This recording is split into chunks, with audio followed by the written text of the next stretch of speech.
Io, insieme agli altri colleghi parlamentari, presenteremo un'interrogazione parlamentare sul punto per fare piena chiarezza, e per comprendere, le motivazioni di questa scelta. Arriverà dunque anche in Parlamento la vicenda che ha scosso e indignato i cittadini e la politica sull'esonero dello studio della Divina Commedia a due studenti di religione non cristiana da parte di una professoressa di una scuola media del Trevigiano.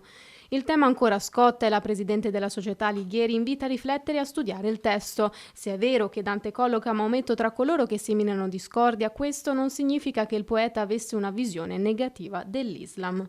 Nello stesso inferno, nel limbo, colloca addirittura insieme con filosofi e storici del passato anche Avicenna, Verroè e addirittura Saladino, considerandolo un grandissimo generale. E Saladino è il generale che ha occupato Gerusalemme, per cui che però non ha distrutto il Tempio, ma lo ha lasciato rispettando la religione cristiana.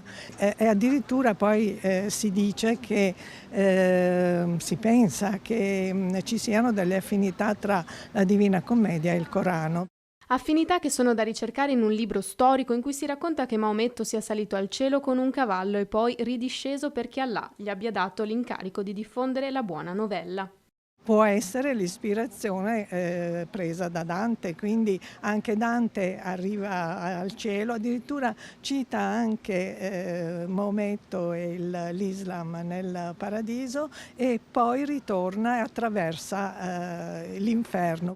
Quindi voler dire che Dante ce l'aveva con l'Islam, che ha distrutto Maometto, è un voler strumentalizzare Dante e d'altra parte, da parte di chi non accetta Dante come testo perché è contrario alla propria religione, c'è un errore di fondo perché non conosce e non ha approfondito questo testo.